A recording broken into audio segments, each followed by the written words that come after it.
തിരുവനന്തപുരത്ത് IB ഉദ്യോഗസ്ഥ ട്രെയിനിന് മുന്നിൽ ചാടി മരിച്ച സംഭവത്തിൽ സുഹൃത്തും IB ഉദ്യോഗസ്ഥനുമായ സുകാന്ത് സുരേഷിനെ പിരിച്ചുവിട്ടു എന്ന വാർത്ത പുറത്തുവരുന്നുണ്ട്. കേസിൽ പ്രതിയായതോടെയാണ് വകുപ്പ് തല അന്വേഷണം നടത്തി നടപടിയെടുത്തത്. എസ് ശ്രീകാന്ത് വിവരങ്ങളുമായി ചേരുന്നുണ്ട് തിരുവനന്തപുരത്ത് നിന്ന്.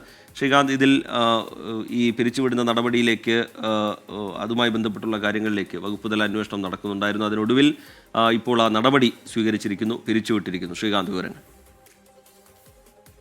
നിലവിൽ ഈ കൊച്ചി വിമാനത്താവളത്തിൽ പ്രൊബേഷണറി ഓഫീസറായിരുന്നു ഈ സുകാന്ത് സുരേഷ്. ഇന്റലിജൻസ് ബ്യൂറോയിൽ അവിടെ ജോലി ചെയ്തു വരവെയാണ് ഇയാൾക്കെതിരെ ഇങ്ങനെ ഒരു ആരോപണം നിലവിലും ഇയാൾക്ക് IBക്കുള്ളിൽ നിന്ന് തന്നെ വകുപ്പ് തല അന്വേഷണം ഉണ്ടാവുകയും ചെയ്തത്.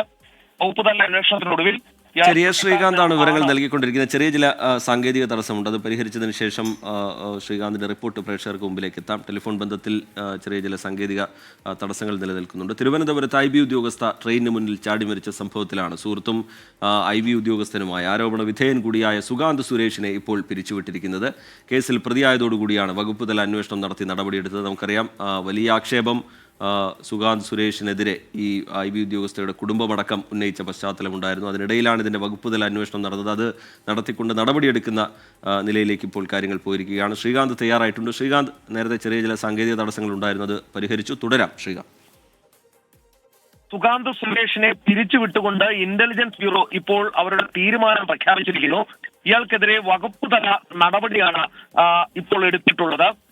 സ്വാഭാവിക നടപടി തന്നെയാണ് എന്നാണ് ഇപ്പോൾ IB വൃത്തങ്ങൾ ചൂണ്ടിക്കാണിക്കുന്നത്. കാരണം വിശദമായ അന്വേഷണം ഈ വിഷയത്തിൽ നടത്തി ഇയാൾ കുറ്റക്കാരനെന്ന് കണ്ടെത്തി തുടർന്നാണ് പിരിച്ചുവിടൽ നടപടി എടുത്തിട്ടുള്ളത് എന്നവർ പറയുന്നു. പ്രൊബേഷണറി ഓഫീസറായിരുന്നു ഇയാൾ. അതിനാൽ തന്നെ ഇയാൾക്കെതിരെ നടപടിയെടുക്കുന്നതിന് തടസ്സങ്ങളില്ല എന്നുള്ള കാര്യവും IB വ്യക്തമാക്കുന്നു. നേരത്തെ പോലീസും അവരുടെ അന്വേഷണ റിപ്പോർട്ട് IBക്ക് കൈമാറിയിരുന്നു. ഈ വിഷയത്തിൽ ഇയാളെ പ്രതിയാക്കിയെന്നും ഇയാൾ കുറ്റക്കാരനാണെന്നും IBക്ക് കേരള പോലീസ് റിപ്പോർട്ട് നൽകിയിരുന്നു. ഇതുകൂടി പരിഗണിച്ചാണ് ഇപ്പോൾ ഈ നടപടി സ്വീകരിച്ചിട്ടുള്ളത്.